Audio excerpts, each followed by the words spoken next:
Oke, langsung aja ya. Di sini eh,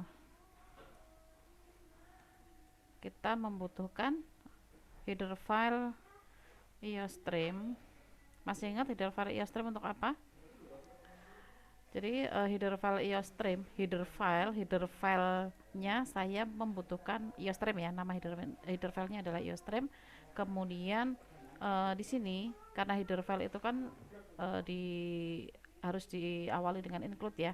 Sedangkan include tanda pon atau tanda apa namanya ini pagar ya, tanda pagar atau hashtag atau crash ini untuk preprocessor direktif. Ini satu baris ini preprocessor direktifnya berada di paling atas, jadi dituliskan di sebelum kita menuliskan program yang intinya ya.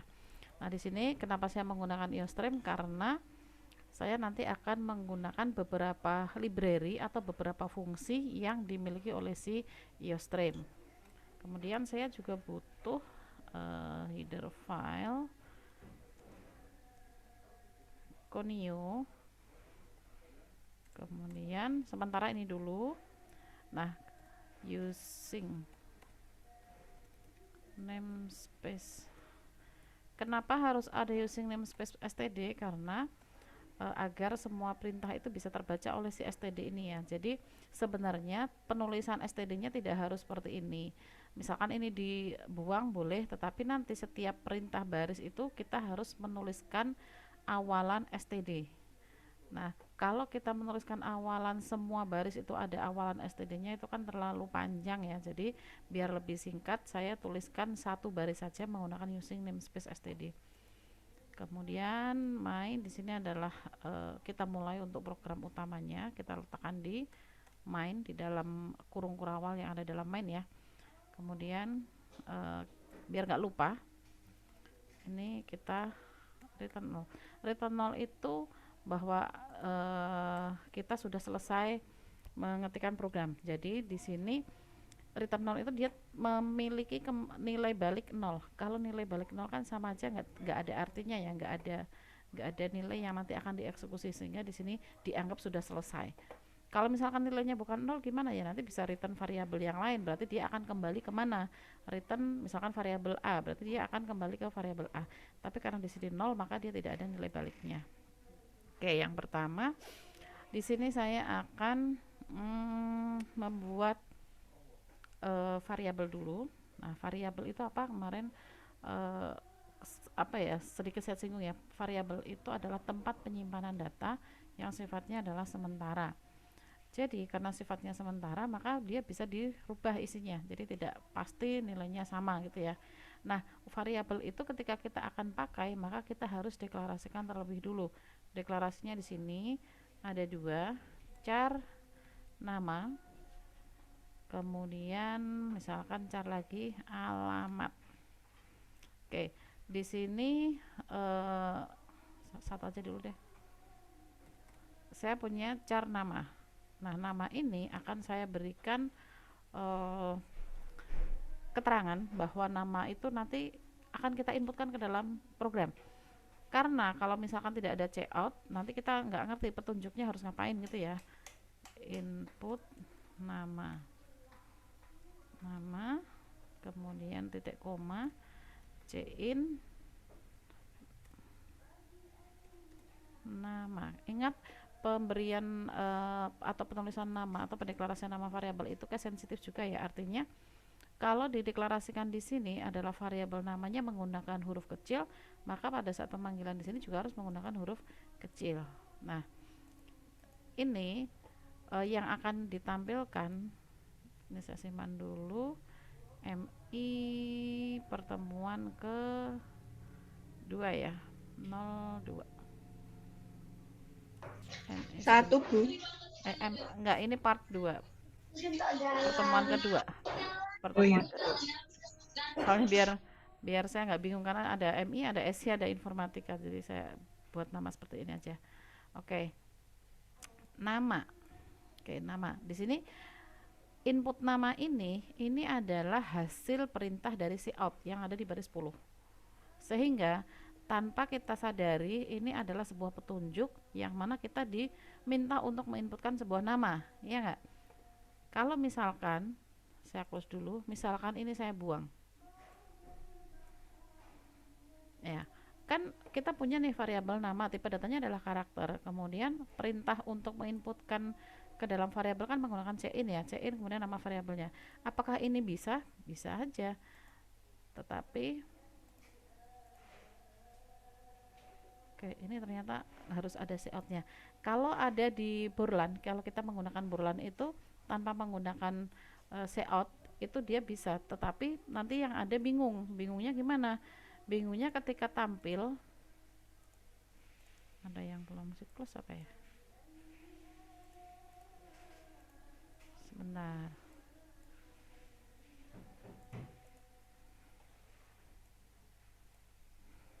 Hmm,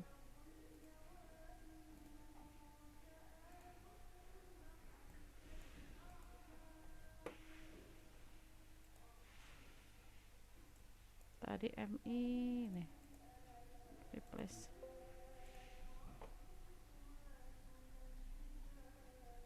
Cannot save. Sebentar ya.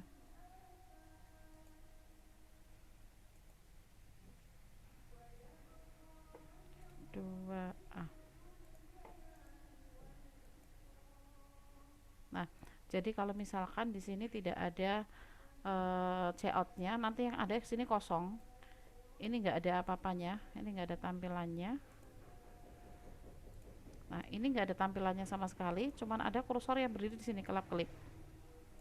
Nah, kalau seperti ini kan kita bingung, kita ngapain sebagai user kok tiba-tiba tampilannya kosong, nggak ada kata-kata apapun, yang ada hanya kursor kedap-kedip di sini ya. Kita suruh ngapain ini nggak ngerti, kita akan mengerjakan yang mana.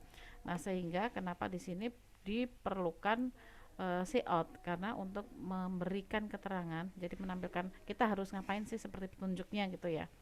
Oke, nah di sini nama orang itu apakah ada yang hanya satu digit atau satu karakter?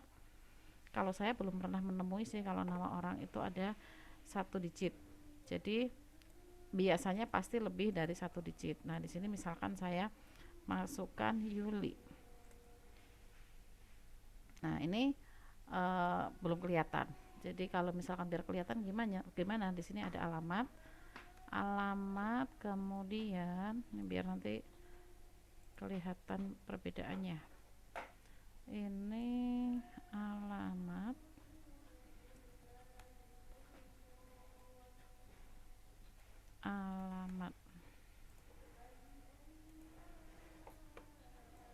misalkan Yuli. Nah, alamatnya harusnya terisi kan? Karena apa? Karena di sini kan sudah ada inputan untuk alamat. Di sini kan ada perintah cin alamat, sehingga kita seharusnya setelah mengetikkan nama, enter, kemudian mengetikkan alamat. Ini kenapa nggak bisa? Karena di sini kita mendeklarasinya menggunakan karakter. Karakter itu adalah tipe data yang kriterianya adalah semua tombol yang ada di keyboard itu bisa masuk, yaitu ada huruf, ada angka, ada simbol, itu bisa masuk ke sini semua. Tetapi di sini untuk yang angkanya tidak bisa dipakai untuk proses aritmetik, dan yang kedua bahwa karakter itu hanya dia memiliki satu digit saja. Artinya kalau di sini pendeklarasiannya masih nama dan alamat saja, maka di sini yang bisa ditampung nama dan alamatnya hanya satu digit. Padahal nama orang dan alamat orang itu kan tidak ada yang satu digit ya, sehingga di sini harus diberikan batasnya berapa ya, tergantung kita mau memberikan batas berapa. Misalkan nama orang itu terpanjang berapa sih, kita batasi di sini, misalkan namanya 20, misalkan ya. Di sini kita nah sekarang alamatnya dia bisa masuk. Terus untuk yang alamat di sini juga sama, harus ada misalkan 20 juga. Ini juga sama. Nah, kalau misalkan namanya sudah dibatasi sama alamatnya sudah dibatasi 20 karakter nih. Nama berarti kalau misalkan namanya lebih dari satu kata, maka dengan kata berikutnya adalah dijeda dengan spasi ya. Nah, di sini kita coba. Ini nggak bisa lagi. Jadi artinya karakter itu dia hanya menyimpan satu digit dan dia tidak mengenal spasi. Sehingga ketika ada spasi itu dia apa ya? Dia men-skip untuk perintah yang ada di bawahnya. Jadi karena dianggap setelah spasi ini dia merupakan inputan yang belakangnya, yang bawahnya ini. Sehingga solusinya gimana? Solusinya bisa di sini untuk CI-nya dirubah ya. Di sini menggunakan cats nama. Cats nama itu kira-kira bisa nggak ya? Coba. Yuli bisa ya. Berarti di sini untuk pengaturan spasi yang ketika kita menggunakan tipe data karakter kita menggunakan namanya fungsi gets, gets. Kemudian alamatnya Jogja spasi Karta. Oke, saya mau tambah lagi nih, misalkan di bawahnya itu ada, saya mau pakai string string, setelah nama alamat hobi misalkan ya, hobi. Kemudian di sini cout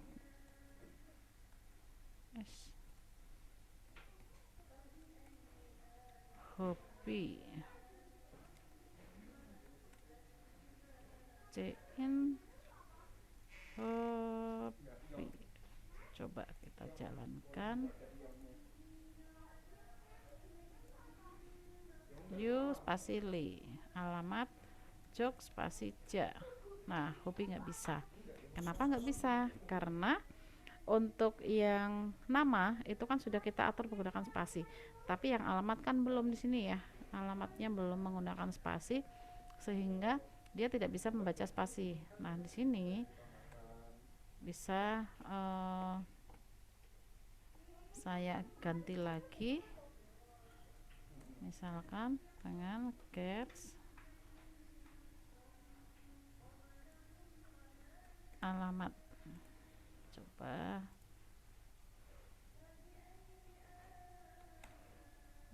Jogja, hobi jalan misalkan. Nah, ini untuk yang hobi dengan string itu belum kelihatan ya bisa masuk spasi atau enggak, karena di bawahnya kan tidak ada inputan lagi. Coba sekarang ditambahkan lagi yang bawah. Di sini ada misalkan selain hobi apa lagi ya? Cita-cita deh. Nah, di sini cout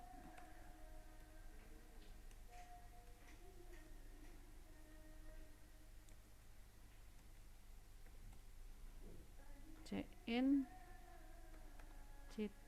salah.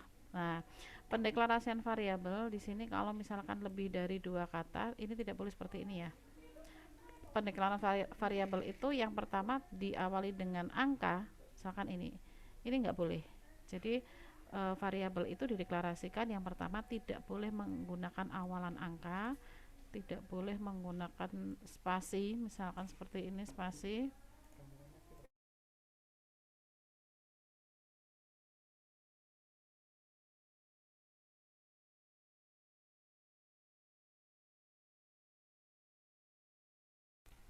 Oke, kemudian di sini tadi nggak boleh pakai spasi ya untuk tipe variabel, tidak boleh diawali dengan angka, tidak boleh ada spasinya. Kalau misalkan mau 2 kata pakai kata kayak simbol underscore. Tapi kalau mau satu saja juga boleh pakai cita gitu misalkan ya. Misalkan cita. Kita cek dulu. Yuli, alamat Jogja, hobi jalan. Ini hanya untuk ngecek spasinya aja ya. Nah, cita-cita nggak bisa nih. Kenapa? Karena kan ternyata deklarasinya tadi kan sudah berganti ya, padahal di sini kan udah ganti. Kalau tadi kan karakter, berarti spasinya itu juga harus diatur menggunakan gets. Kemudian kalau string ternyata spasi juga nggak bisa masuk. Nah, coba saya mau ganti dengan cara yang seperti ini, cara yang berbeda. Ada get line cin, hobi. Coba ya, bisa nggak? Karena kadang itu di burlan jalan, kadang di si nggak, tadi dev nggak jalan, kadang di dev itu bisa jalan, di burlan nggak jalan kayak gitu. Jadi kita pastikan dulu ya bisa atau enggaknya di sini. Hobi tadi jalan ya, jalan bisa. Cita-cita, cita-citanya apa ya? Makan deh, bingung. Oke, jadi di sini ternyata untuk pendeklarasian variabel saja yang tipe datanya karakter itu sudah ada beberapa aturan yang lumayan panjang ya. Karena untuk inputan yang akan kita masukkan berupa string itu bisa digunakan dengan tipe data karakter, tetapi kalau digitnya lebih dari satu maka perlu ditambahkan dengan panjang digitnya. Tapi kalau misalkan cukup satu, ini tidak perlu ditambahkan. Misalkan hanya butuh L atau laki-laki, P perempuan, itu tidak perlu ditambahkan seperti ini. Tapi kalau misalkan kita menggunakan tipe data string, maka otomatis si variabel ini ketika nanti akan diisikan karakter, dia tidak perlu ditambahkan batasnya, bisa langsung seperti ini. Otomatis dia bisa menampung beberapa data. Panjangnya berapa, Bu? Kan karakter di sini sudah dibatasi nih 20 digit maksimal. Kalau string berapa? String pembatasannya adalah dari string itu sendiri. String itu panjangnya digitnya berapa? Itu ya yang dibatasinya di situ. Kemudian untuk pengaturan spasi dua-duanya juga perlu diatur. Kalau untuk gets ini ketika misalkan kita menggunakan ini apa namanya dengan variabel nama yang karakter ya. Tapi kita coba dulu. Kalau misalkan di sini menggunakan get bisa nggak ya? Get line. Kita coba dulu ya. Get line kurung buka sein koma. Get line sein nama. Kita cek dulu ya. Siapa tahu bisa kan? Ternyata nggak bisa. Berarti get line di sini digunakan untuk yang string saja. Kalau yang tipe bukan apa, tipe datanya yang bukan string atau karakter, kita pakainya yang ini, pakainya yang gets nama. Coba cek. Oke, bisa. Sampai sini bisa dimengerti ya, bisa dipahami ya. Ini untuk pengaturan spasi. Kemudian saya ingin menambahkan lagi di bawahnya.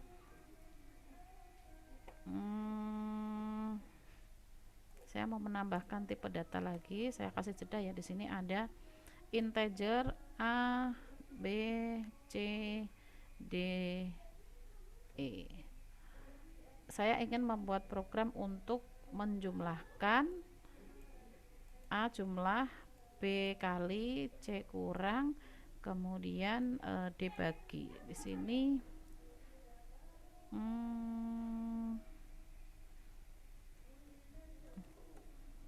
F. Kemudian saya butuh inputan juga.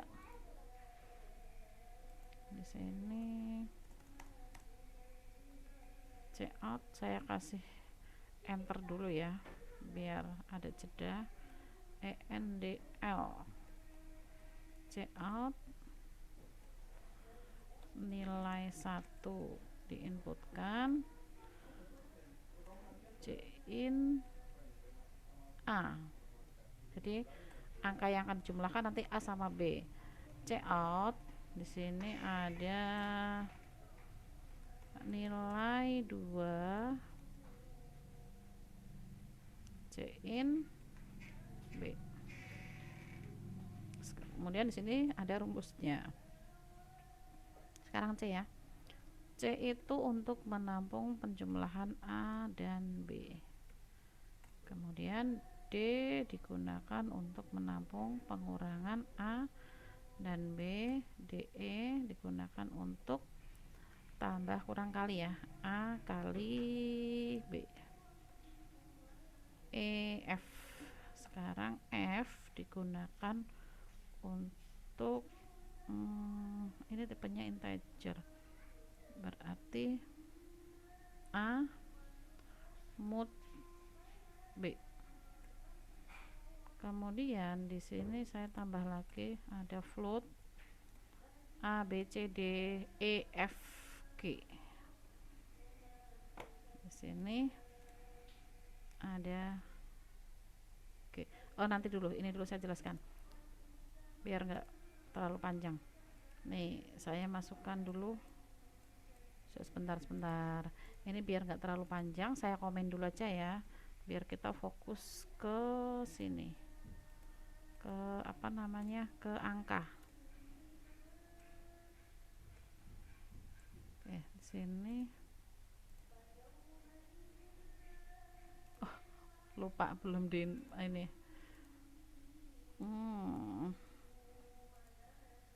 Kebablasan, terus belum ditampilkan. C out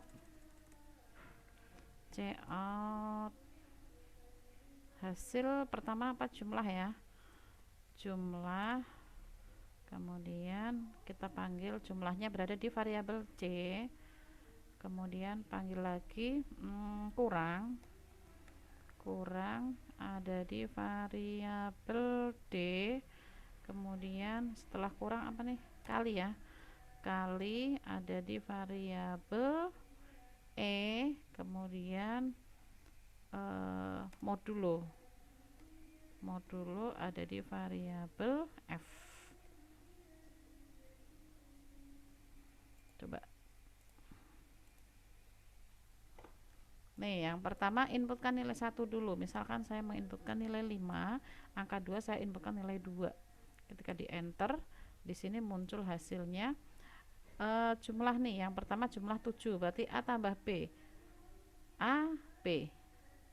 Berarti 7 ya, 5 tambah 2 7, kurang berarti 5 dikurangi 2 ketemunya 3. Kalau dikali berarti di sini ada A kali B, berarti 5 kali 2 10, modulo berarti sisa hasil bagi ya, 5 dibagi 2 sisanya 1 karena ini harus bulat. Oke, biar nggak bingung, ini jangan 1 deh, ini nilai A, takutnya nanti bingung. Jadi nilai A yang tersimpan dalam variabel A, nilai B yang tersimpan dalam variabel B. Nah, di sini saya akan menambahkan lagi, ini kan sudah ada deklarasi ya, deklarasi yang selanjutnya di sini adalah variabel G.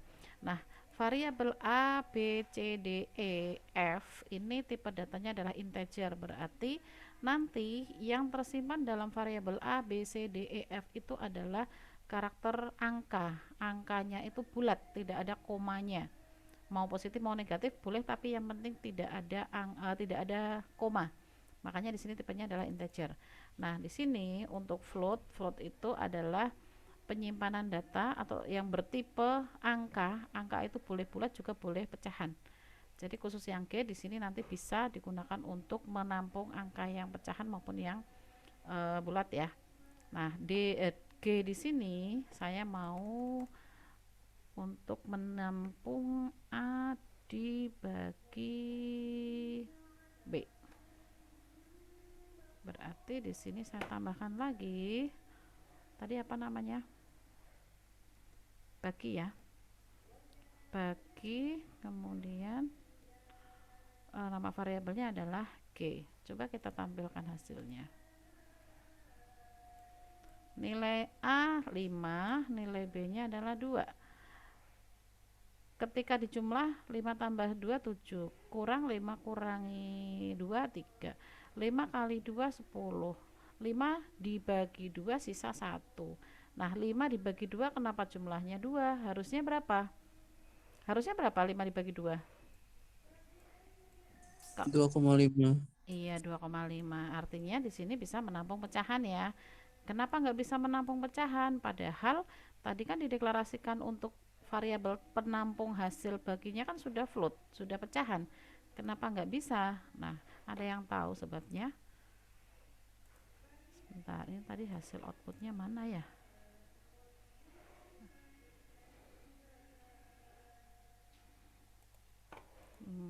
ketutup tadi. Oke, jadi kenapa hasilnya itu masih uh, belum pecahan atau masih bulat? Karena apa? Karena di sini angka yang akan dibagi juga tipenya masih bulat, masih integer, sehingga di sini harus dirubah salah satu variabel yang dihitung itu diganti dengan float. Nah, gimana caranya kalau mengganti dengan float, padahal kan kita variabelnya AB ini kan nilainya sama-sama yang digunakan untuk menghitung perjumlahan yang lain atau perhitungan yang lain ya. Artinya kalau memang mengharuskan seperti ini, satu variabel atau dua angka ini yang nantinya kita mengharuskan untuk proses yang ada angka bulatnya dan angka pecahannya, maka kita harus mengakalinya yaitu menggunakan tipe casting. Namanya di sini adalah tipe casting atau pengaturan tipe data sementara pada variabel. Nah, di sini G-nya tadi kan sudah tipenya float, artinya dia bisa menampung yang pecahan, tetapi dia belum bisa menampilkan pecahan karena A dan B-nya masih integer. Maka biar kita bisa menampilkan pecahan, salah satu di antara variabel yang akan kita hitung itu kita juga buat float. Caranya gimana? Mau B-nya atau A-nya sama saja, tapi di sini misalkan saya contohkan A-nya ya. Kita tambahkan tipe data sementara di sini. Ini namanya adalah tipe casting, artinya variabel A ini berubah menjadi tipe data float untuk rumus G saja. Kalau misalkan di bawah ini ada rumus yang lain lagi, nggak masalah, berarti misalkan kayak gini ya. Ini misalkan saya letakkan di tengah. Nah, berarti A-nya dia tetap masuk ke integer. A yang ini untuk yang rumus F, A-nya tetap kembali ke sini, tetap ke semula. Karena untuk yang float yang ada di rumus G itu kan tipenya adalah sementara. Ini penyebut istilahnya adalah tipe casting atau pendeklarasian sementara. Jadi hanya berlaku di rumus ini saja, atau bisa jadi bentuknya jadi seperti ini, G sama dengan A dibagi float dalam kurung B, gitu ya. Jadi bisa seperti ini, coba dijalankan. 5, 2. Nah, jadi ketemu sekarang. Jadi pembagian untuk ini, untuk bagi. Sebentar. Nah, ini bagi kan di sini sudah manggil dari variabel G.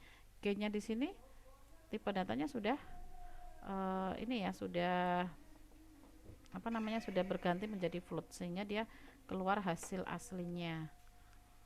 Sebentar.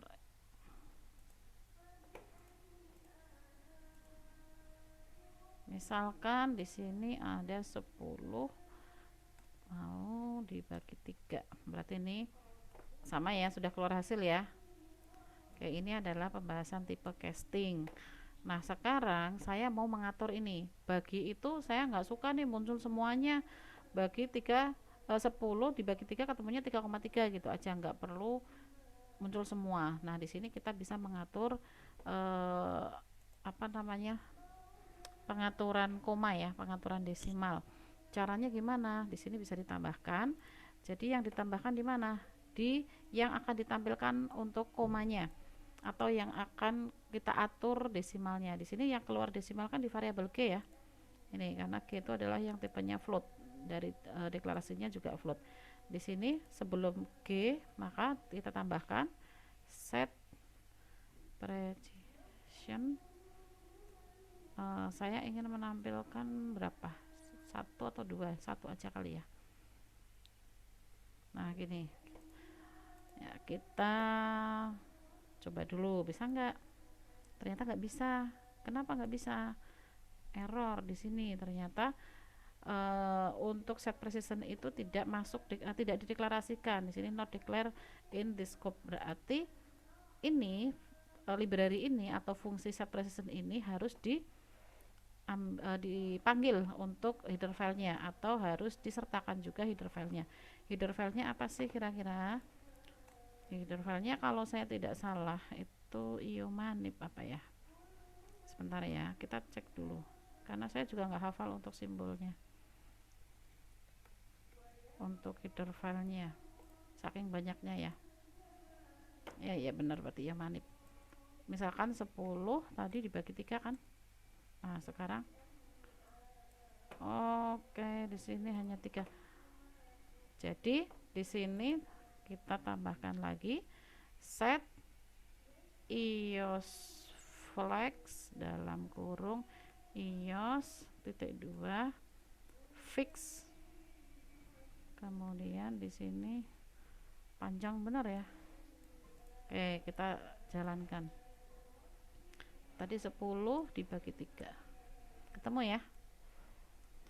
Jadi untuk set ios flag itu di sini sudah menampilkan 1 digit di belakang koma. Kalau tadi kenapa waktu saya tuliskan ini saja, ketika saya tuliskan hanya seperti ini yang muncul angka 3 karena angka 3 saja, 1 digit saja ya. Coba di sini saya ganti deh, jangan ini, jangan 1 biar beda. 10. Nah, ini ada 3,33. Kalau misalkan di sini saya tambahkan lagi yang tadi saya kembalikan, kalau 3 tadi ketemunya 3,33 ya. Ini 10 ya. Kira-kira tahu nggak artinya ini apa?